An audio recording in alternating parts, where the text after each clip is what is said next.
Welcome, welcome, welcome. I'm Dom Green. I'll be your facilitator for this afternoon. I want to, first of all, thank you for joining us. This is one of many webinars that we do where we highlight the opportunities for up and coming seniors who are looking for alternative ways to really generate income and to help finance their retirement. Over the next few slides, you'll learn a little bit more about social pocketing and the pocketing marketplace. It's a very good opportunity that, obviously we feel will help benefit a lot of our retiring seniors. It's a little unique in how we implement it, and it actually is becoming very popular, not just for seniors, but also for youth as well, who look for opportunities to not necessarily work an 8 to 5 hour job, but also look for opportunities to generate income through doing the work that they love, whether it's pet sitting, babysitting, watching others, seniors taking care of seniors. Some actually do advertisements, some actually work in law firms, and some of the major corporations that we see and involve ourselves with day to day. So over the next few slides, hopefully you'll get an idea of why this is becoming so popular among a great number of seniors in the Hampton Roads, Newport News, Virginia area, as well as Maryland and DC.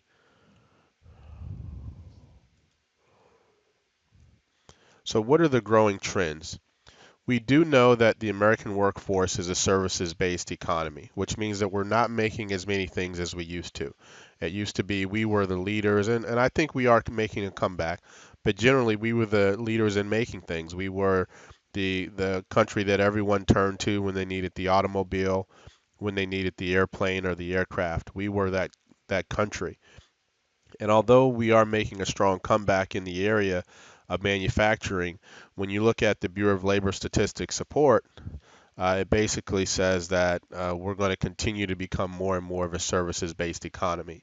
And sometimes we can look in our own homes and say, hey, what else am I going to buy? I mean, I have everything that I want.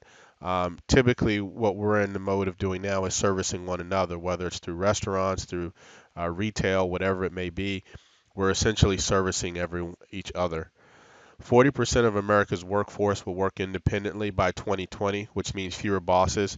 That means that the skill set that I've developed over my 30 and 40-year career is now going to be something that I now hone and use for my own independent use in my own independent business, whether it's as a contractor, whether it's as an independent contractor, or whether, for example, it's starting up my own business. A lot of seniors are actually looking at opportunities to expand and grow into areas that they're passionate about. And that doesn't necessarily entail starting an entirely new company. Think about massage therapy. That's becoming a very popular opportunity for a lot of seniors as well as personal training for those, and then also educating some of the youth who may not have been able to go and get a formal education. Workers also desire to be free from working long hours. Most of us have to look no further than our own life and realize we don't want another 8 to 5 job. If anything, we want to work, but we want to work at our own pace and during our own time frame. We also want to look at increasing the number of workers that opt out. Today, we really get paid according to our job if you're working for someone else. Your goal is to get paid what you're worth. If you've been working for 30 and 40 years, you've got a great amount of experience that you can bring to the workplace. There's no doubt about it that you can bring that experience. But yet you're stuck in a job that only pays you what the job is worth, not what you're worth. In addition to that, you want to be able to work when, how, and where. And that's where we get into social pocketing and some of the benefits of social pocketing. So, who are the new faces of the shared economy? It's all of us. Less ownership, more cooperatives. We want to borrow and not buy. I just saw an interesting statistic recently about home ownership. We have an increasing number of folks that would prefer to rent, even though they have the option to buy, because of the fear factor, I would say, that goes along with owning something. And not only that, most people want the freedom and flexibility to be able to move when they need and not to be locked into a home mortgage payment. And so you take that and you can translate that into the workplace. People would prefer to be locked into a more flexible job situation versus an 8 to 5. Why is this exploding so quickly? Well, number one is social media. By and far and large and everything in between, social media is an opportunity to connect folks that would never normally connect with each other. And we can do it within an instant. If you think about some of the videos that have been produced that have gone viral, they've gone from one user to a million users in a matter of hours, simply because there's a social media aspect to everything that we do. In addition to that, we're all mobile. So if you think about your mobile phone, you no longer have to wait until you get to your house to check your email. You're continually checking email every day. And so it's so easy to take something that's with you, look at something that's exciting, and forward it, such as what most people have done with the social pocketing opportunity. So, who are benefiting today? The people benefiting today are those that are really the pioneers of what we call the shared economy.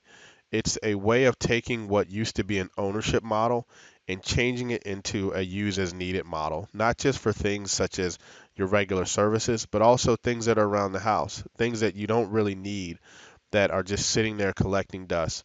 Think of your washing machine. Think of your trash can. Think of things that you may use every once in a while that you could be putting to use. Other examples of that could just be your clothes, clothes that are actually sitting there collecting dust. What if someone wanted to pay you for those items? Or if better yet, you could lease and rent those items out as needed. Well, that's sort of what someone did here, and we'll talk a little bit about him later. But if you think about the idea of being able to move and real time to wherever you want to live, the opportunities are there. Social media, mobility, and the technology, which is what we provide as one of our offerings, is one way for you to be completely free of the burden of day-to-day life and having to maintain something that really, instead of you owning, tends to own you. The value we all bring, the experiences, our treasure, our money, our resources, all of those we're willing to exchange for new experiences and new treasure if it indeed aligns with what our goals are and our passions are. So back to this guy. You'll hear about him more and more as time goes on. Brian Chesky is one of the founders of what's called the movement for the shared economy. He's taking something that's probably been a very commoditized, very predictable asset, such as being able to rent and live in a place. And he's basically turned it into a hotel. So if you think about your home, for example, which is one example, your home, when you're not there, when you're not using it, could be generating income for you, not in terms of a rental income, but in terms of a income that you can where you can use certain devices and certain tools. In addition to that, look at the others: Lending Club, Kickstarter, Zipcar, Shared Earth, Lyft. Those are all examples of other companies that are doing the same thing. The key is, how do you benefit from what's becoming a normal way of operating and generating income and also obtaining the lifestyle that so many of us want and desire? The journey from here. You're looking at now what I think will be the biggest wave of change in the next 10 years than we've ever seen before. There's a reason that this is really emerging. The conditions are right, the technology is there, and not only that, the spirit of the American worker says that this has to happen for the benefit of themselves and their family and their sense of accomplishment and freedom, which reigns supreme across every nation in in this world. Everyone has a desire to be free and to be flexible and to achieve their dreams. When you get to a point and you feel like your job is not allowing you to do that, this is where the shared economy is most effective. Whether you're a babysitter, a plumber, an accountant, an administrative assistant, a sales clerk, you have skills that can actually be serviced and used in other arenas. But you can do it independently without having a boss or a supervisor. If you've worked on a factory floor for 15, 20 years, or even 30 years, you have skills that are applicable to the workforce today. You don't need an employer, and you definitely don't need another boss telling you exactly how you can use your skills. There are people that want your skills every day, every hour. Our job is to make sure that your skills are used and that you pursue your passion. Let us be that opportunity to help you to get to where you want to be. Log on now to Senior Job Now, complete your customer profile, and schedule an appointment with your local social pocketing community rep. My goal is to try and ensure that you have the greatest experience and that you can learn more about what we do at Social Pocketing. Thank you for tuning in, and I look forward to talking to you on our next broadcast.